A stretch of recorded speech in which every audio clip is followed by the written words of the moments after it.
मित्रांनो, आपल्याला जरी धुळ्याहून जळगावला जायचं राहिलं तर आतापर्यंत आपल्याला पहिले चाळीसगाव जावं लागत होतं, त्यानंतर आपल्याला तिथून जळगाव रेल्वे पकडून जळगावला जावं लागत होतं।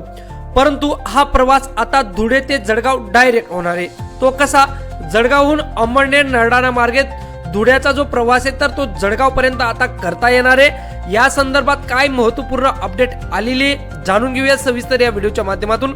जरी चॅनलवर नवीन असाल तर चॅनल देखील सबस्क्राइब करून ठेवा।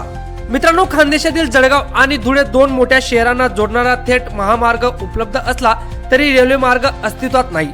त्यामुळे रेल्वेने जळगावहून धुळ्याला जायचे म्हटल्यास चाळीसगाव मार्गे फेऱ्याने जावे लागत होते। या पार्श्वभूमीवर धरणगाव अंमळनेर बेटावत नरडाणा मार्गे थेट जळगाव धुळे रेल्वे गाडी भविष्यात सुरू होण्याची प्रतीक्षा प्रवाशांना आहे। गेल्या अनेक वर्षापासून प्रलंबित असलेला मनमाड इंदूर रेल्वे मार्गाला केंद्र सरकारने मंजुरी दिली आहे। या रेल्वे मार्गासाठी महाराष्ट्रातील 2 तसेच मध्य प्रदेशातील 4 जिल्ह्यांमधील जमिनीची संपादन प्रक्रिया सुरू झाली आहे। मनमाड धुळे इंदूर असा एकूण सुमारे 309 किलोमीटर लांबीचा रेल्वे मार्ग केंद्राच्या महत्त्वाकांक्षी प्रकल्पापैकी एक आहे। या मार्गासाठी अंदाजे 18,000 कोटी रुपयाचा खर्च अपेक्षित आहे। त्यामुळे जवळपास 1,000 गावे जोडली जाणार असून तब्बल 30 लाख लोकसंख्येला त्याचा लाभ मिळणार आहे। प्रस्तावित मनमाड इंदूर हा रेल्वे मार्ग पश्चिम रेल्वेच्या भुसावळ उधना रेल्वे मार्गाला नरडाणा स्थानकावर क्रॉस करणार आहे। साहजिकच नरडाणा स्थानकावर चौफुली तयार होणार असून तेथून उधना जळगाव धुळे शिरपूर इंदूरकडे रेल्वे जाण्याचे पर्याय उपलब्ध होणार आहेत। सध्या जळगाव धुळे दरम्यान थेट रेल्वे सेवा नाही। प्रवाशांना जळगावहून धुळे जाण्यासाठी मुंबई मार्गावरील चाळीसगाव स्थानकावर उतरावे लागते।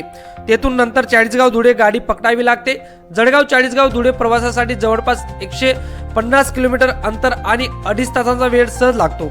याशिवाय चाळीसगाव धुळे दरम्यान रेल्वे गाड्यांची संख्या मर्यादित आहे। त्यामुळे प्रवाशांसमोर रस्ते मार्गे जळगावहून धुळे गाठण्याशिवाय दुसरा पर्याय नसतो। त्यासाठी वेळेसह पैशांचा मोठा अपव्यय होतो। महामार्गावरून प्रवास करताना वाहतूक कोंडीसह अपघाताची शक्यता वाढते। ही स्थिती लक्षात घेता जळगावहून धरणगाव अंमळनेर बेटावत नरडाणा मार्गे धुळे धावणाऱ्या रेल्वेचा पर्याय भविष्यात खूप फायदेशीर ठरणार आहे। पश्चिम रेल्वेच्या भुसावळ उधना मार्गावरील जळगाव ते नरडाणा या 2 स्थानकाचे अंतर जवळपास 80 किलोमीटर आहे। जळगावहून नरडाणासाठी एक्सप्रेसवेने प्रवास केल्यास 1.5 तास आणि पॅसेंजर प्रवास केल्याने 2 तास लागतात। प्रस्तावित मनमाड इंदूर रेल्वे मार्ग तयार झाल्यानंतर नरडाणा ते धुळे हे अंतर 35 किलोमीटरवर येणार आहे।